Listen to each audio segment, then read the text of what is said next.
I am from Kunming, Yunnan, southwest China, and the city where I came from has the nickname of the City of Eternal Spring, meaning that the weather in my hometown is always like spring all year round. So in a sense, I was a southerner in China that came to the States and became a southerner again.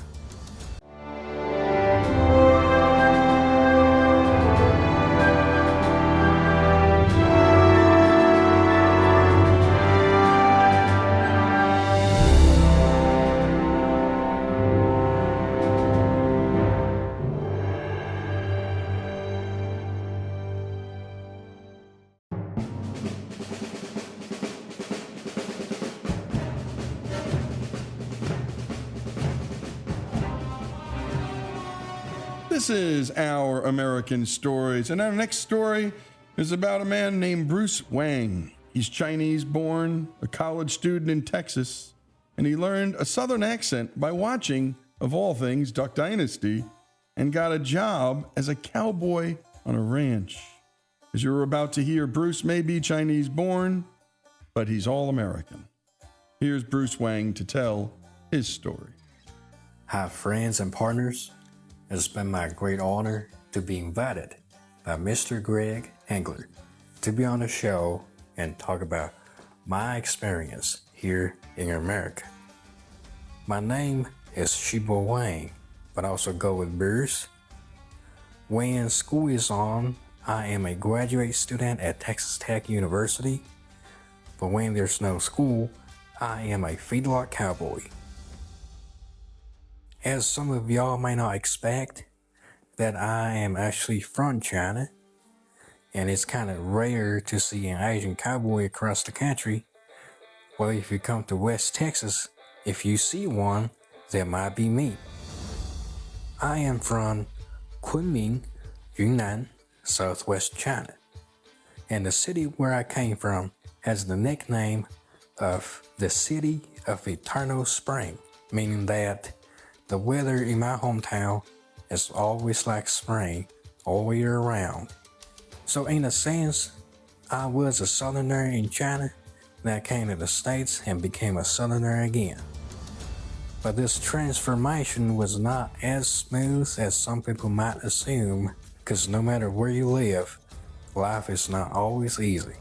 About 8 years ago, I said goodbye to my parents, got on an airplane, and then came here to the States, set my foot on soil of America. The very first state that I went to for college was the state of Oklahoma. And we got on this minivan from the airport, and the driver just took us to the campus. And I know on the map it said Oklahoma City. So I've been sitting in that minivan for a long time, and all I saw was just flatness and houses that were separated from each other as if they did not have business with each other, which is kind of shocking to me. But what really made me uncomfortable, at least in the state of Oklahoma, was when it came down to food. For 1.5 years, I put chocolate pudding on my pizza and my burgers. The reason was I just couldn't get used to the taste of American food for that period of time. But whatever I did, I found a way to compromise so I could eat burgers and go to school at the same time. The state of Oklahoma was very welcoming to foreign students like me. Local people were really friendly, and I didn't feel the need to integrate much at that point because I had a lot of friends from other countries, other continents, and I was fine at that time.